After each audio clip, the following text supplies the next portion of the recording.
আপনার স্ত্রী, আপনি কাকিমা নির্বাচনে দাঁড়ানোর পর সমস্ত সময় কাকিমার পাশে ছিলেন, কাকিমার মতো একইভাবে লড়াই করেছেন। আজকে কাকিমা জয়ী। এই পরিস্থিতিতে এই যে জয় আপনারা পেলেন, এই জয় কাকে উৎসর্গ করবেন? এই জয় তো আমরা মোদিজিকে উৎসর্গ করেছি, মোদিজিকেই এবং পানিহাটিবাসীকে উৎসর্গ করেছি।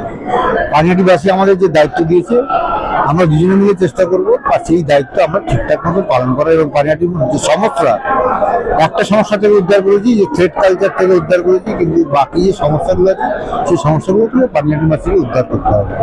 তবু আজকের দিনে এই যে নির্বাচনের ফলাফল হলো, অনেকেই বলছেন যে অভয়ার যে খুন, অভয়ার যে মৃত্যু, তার পরিপ্রেক্ষিতে মানুষ গর্জে উঠেছে। আপনি কি বলবেন? সেটা মানুষ বিবেচনা করেছে, কি দিক থেকে কি বিষয়ে বিজেপিকে মানুষ পছন্দ করেছে সেটা তো মানুষই ভালো বলতে পারবে। আমি আমার তবে আমার মেয়ের ন্যায় বিচার সবাই আশা করে আছে এবং ভবিষ্যতে সেটা পাওয়া যাবে, আমরাও সেটা আশা করে আছি। আজকে কাকিমা এত বড় জয় পেলেন, এই মুহূর্তে দাঁড়িয়ে সব থেকে বেশি কি মনে করছে?